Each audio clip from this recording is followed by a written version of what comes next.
Hello friends, welcome to my channel अनसुनी बातें with Manu. ये तो आप सभी जानते हैं कि रामायण की रचना वाल्मीकि जी ने की थी, लेकिन क्या आप ये जानते हैं कि एक रामायण प्रभु श्री राम जी के सबसे बड़े भक्त हनुमान जी ने भी लिखी थी। इसे हनुमद रामायण के नाम से जाना जाता है।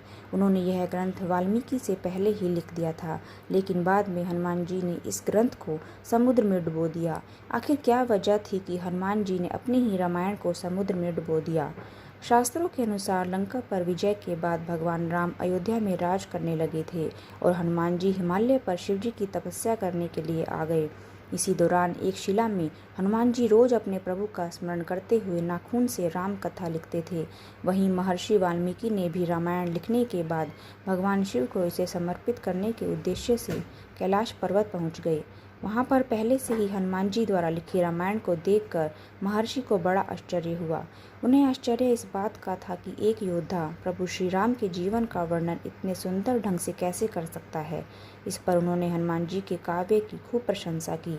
इस दौरान उन्होंने कहा कि आपकी रचना के सामने मेरी रचना कुछ भी नहीं है।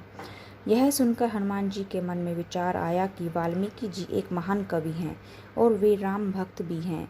मेरी रचना उनसे सुंदर है तो क्या हुआ, इनकी रामायण में भी तो मेरे प्रभु की महिमा बताई गई है, इसलिए मुझे कुछ ऐसा करना चाहिए जिससे कि संसार उनकी रचना को याद रखे। इसके बाद हनुमान जी ने शिला में लिखी अपनी रामायण को उठाया और समुद्र में उसे विसर्जित कर दिया। हनुमद रामायण हमेशा के लिए समुद्र में समा गई।